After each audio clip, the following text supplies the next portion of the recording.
Well, in the bureaucratic sense, he's not going to succeed. But in the cultural sense, there's a just savage war going on right now. And Trump is doing a lot of damage. Ultimately, it's impossible to predict whether the leftist media will go back to where it was. But right now, it's on the run and paying out, as you mentioned, an enormous amount of money to President Trump for past indiscretions.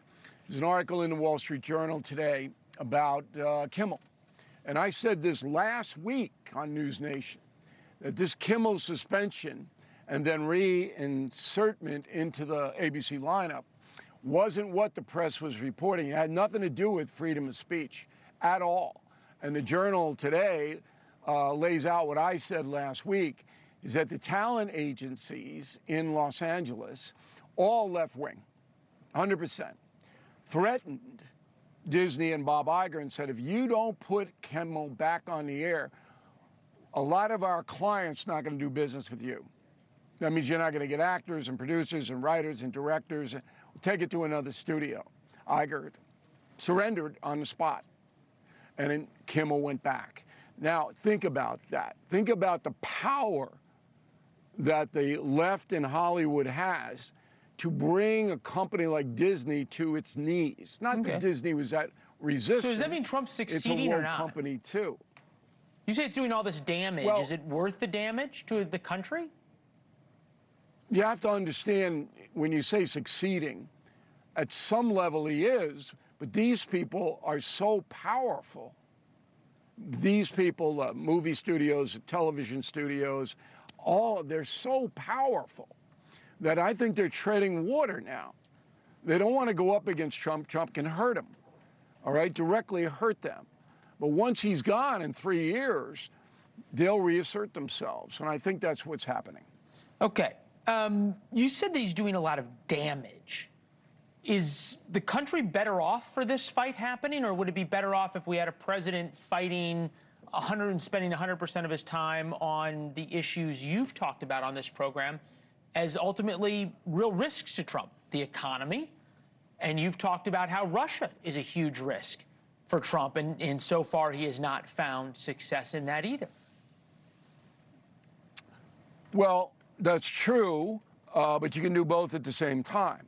And a competent president would take on what he believes is deceit. Look, Leland, it's virtually impossible now for the average American to get honest information on a variety of issues because the strangulation in the urban newspapers, on the network news, and thank God for NewsNation. Oh, I agree, thank God for NewsNation, but hold on, Bill, I have to think about this. I can't figure out how the right views all of the media cabal that everyone talks about, right? Because at the same time, the left makes fun of NBC Nightly News, World News Tonight, and the CBS Evening News because their ratings are in the tank. They barely exist in terms of what they once were, okay? It's a joke. A lot of local newspapers in America also don't exist if they even print, okay? And in many big cities, they print every other day. So you've got multiple websites. You've got the No Spin News. You've got NewsNation as an option on cable news. You've got all sorts of people on X or Twitter, whatever you want to call it. You've got all the TikTok folks.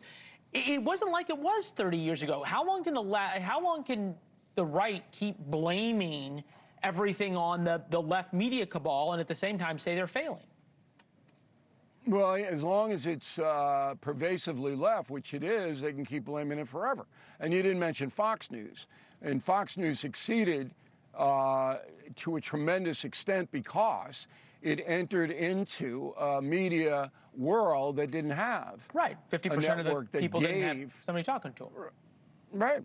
Right. And that's why it succeeded, and that's what it does to this day, FNC. But the point is that you're right about the individual news agencies not having the influence that they once did. Peter Jennings, Tom Brokaw, it's gone. It's never going to come back. But what they say, and the Associated Press and all of that, gets into the social media. Thank you for watching. Subscribe below and download our NewsNation app right now on your phone, and you will get fact-based, unbiased news for all Americans.